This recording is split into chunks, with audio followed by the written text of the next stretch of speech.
మన జీవితం రీలు, అది రియలు. సినిమా లాంటిది మన జీవితం. 2.5 గంట భూమి మీద. శాశ్వతం ఏం కాదు మామ. అక్క, మనకు శాశ్వతమైంది దేవుడు అక్క.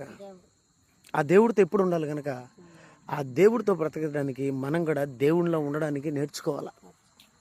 దేవునిలో ఉండడానికి నేర్చుకోవాలా. ఆ దేవుళ్ళలో ఉండడానికి ఎవరిని చూసి నేర్చుకుంటావు? ఎవడు చూసినా చెడిపోయినాడు, ఒకే ఒక్కడు బాగున్నాడు. ఆ ఒక్కడే ప్రభు అయిన యేసుక్రీస్తు. అందుకే నేను ఇప్పటి వరకు ఆయన్ను చూడండి అని చెప్పిన. మనిషిని చూస్తే మనసు చెడిపోతుంది.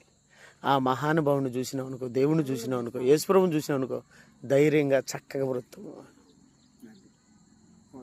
ఎందుకు ఆ గొర్రె చూస్తే ఆ గొర్రెకు పుట్టింది, ఆ గొర్రెలో బతుకుతుంది. ఆ గొర్రెలు చూడు ఎందుకు పుట్టాయి తెలుసుకున్నాయి, ఎందుకు బతకాలో తెలుసుకున్నాయి, ఎందుకు సావాలో తెలుసుకున్నాయి. మేము పుట్టింది మనుషుల కోసమే, మేము బ్రతికేది మనుషుల కోసమే, సచ్చేది మనుషుల కోసమే. వాటికి తెలిసిందే మనం ఎందుకు పుట్టినామో తెలిసిందేక, మనం దేనికి పుట్టినామో తెలిసిందే.